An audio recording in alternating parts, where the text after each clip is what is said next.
Well, thanks a lot for staying with us here on Sunrise Live on E on this Hope Day Wednesday as we bring you that State of the City address of Ekurhuleni to be tabled later on by the Executive Mayor, Mzwandile Masina. Now, to continue with the conversation this morning, I am joined by the MMC of Economic Development, that is Cllr Doctor Xhakaza. Doctor, thank you so much for joining us this morning. Thank you. One would say that you've got one of the toughest jobs, especially when you're looking at economic development and how to foster economic development within Ekurhuleni in itself. How are we faring so far in light of some of the previous programs that were supposed to be initiated? I'm speaking about building that aerotropolis that we're speaking about for quite a long period of time. No, thank you very much, Faith, and the question.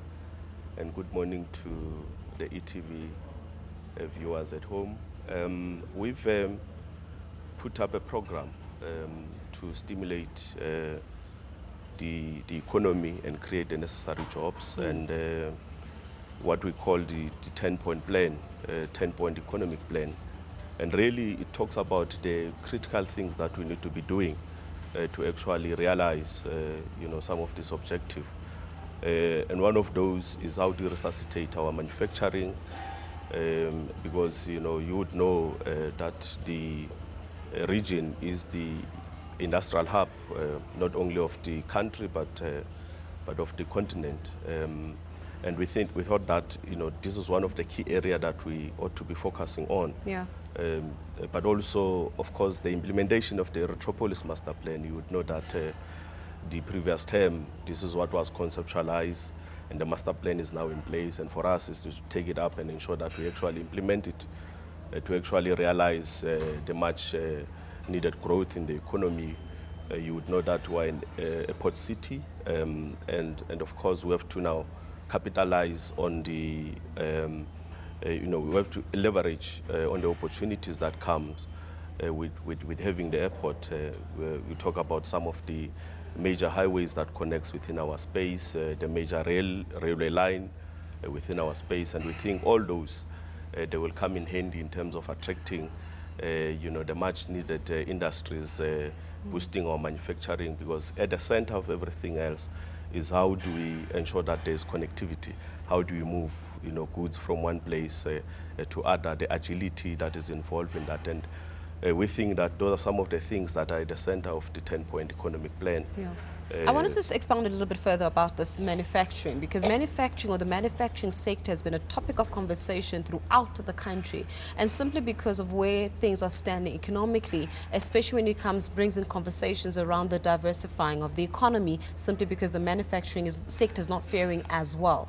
So how then do we start revitalizing that manufacturing sector within the city of Ekurhuleni? As you've rightfully pointed out, it's probably the centerpiece of the manufacturing industry lies within Ekurhuleni.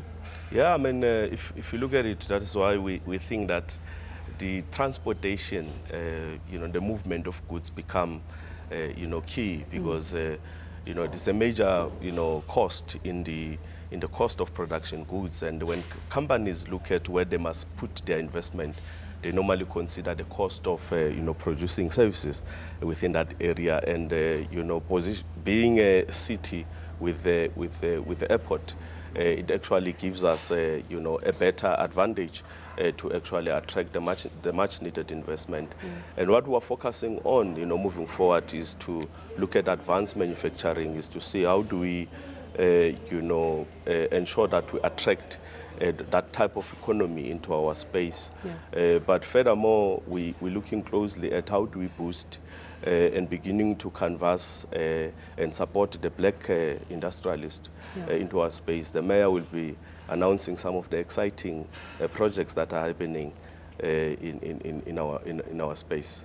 Well, obviously about advancing the black industrialists in the hope of achieving that radical economic transformation, as we've even heard within the State of the Nation address by our president, the capitalization, the capacitating thereof of these black industrialists, how are we faring so far in being able to achieve such, especially when it comes to the private-public partnership?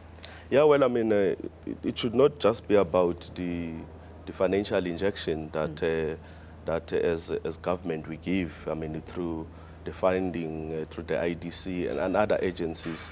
You would know the Black Industrialist program that the mayor has been driving in his former job. So it should be about what type of skill do we also, give to these emerging black industrialists. What type of support do we put in place? Do we have incubation program? But also, do we have procurement opportunities? Because it's one thing to fund, to set up a plant. It's another to say, what are the strategic opportunities? Do you guys have procurement opportunities? This is a question. Definitely we have. The mayor, of course, will be announcing earlier how much money we've actually put aside, ring-fence specifically to support black industrialists, specifically to support local communities, because at the center of everything else is how do we make sure that the public purse is actually utilized to support some of these initiatives, because they can only thrive if we actually make sure that there's preference in some of our programs to ensure that, as they come into the city, they set up plants, they actually employ young people, our own locals. Absolutely. We also give them an opportunity. It's all about employment, which has become the theme and the overarching theme for this morning's proceedings. So I have to leave our conversation there.